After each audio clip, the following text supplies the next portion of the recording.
So the 9/11 monument, I was working at the fire station with my partner, David DeVincentis, and he was on the 9/11 committee representing the fire department, and he approached me and said they had a beam from the World Trade Center and what we could do.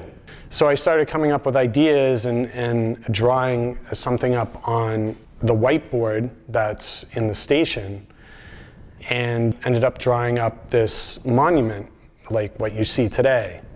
And so I put it on paper and I submitted it to Nancy Cook, who was the chair of the 9/11 committee at the time. And she wanted it. So I'm like, okay, now I got to do it.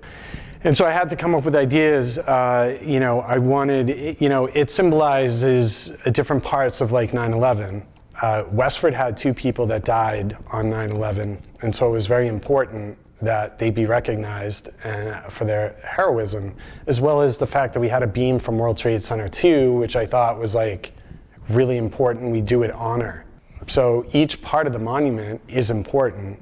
You have the base, which is a pentagon, obviously representing the Pentagon attack, and you have a column in the middle, and the column, which holds the relief sculpture I did of the World Trade Towers, that's supposed to represent strength. The flames, or the stainless steel on top, those were a representative of like an eternal flame, or like the Liberty Torch.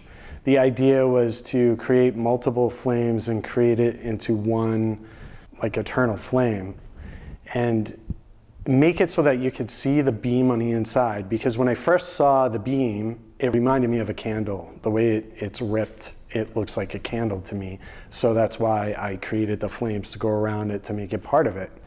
And also be able to see it is the other reason it's the way it is.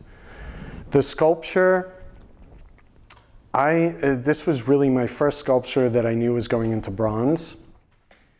And I think I did it, I was trying to get it absolutely perfect. I did it, 10 times. I would get the towers on there and I would rip them off and I'd put them back on until I got it the way I wanted it. And the names that are in the flag in the background that make up the stripes, those are all the names from the Massachusetts heroes that died on that day.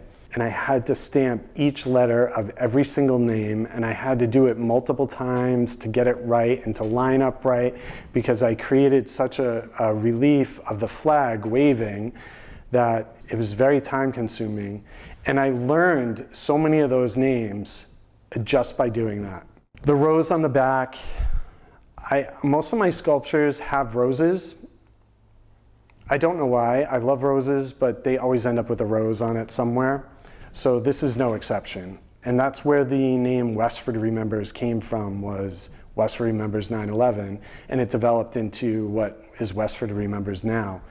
I remember when I finally got to the point where I had to stop doing this sculpture, because then I'd ruin it again. So it got to a point where you're done.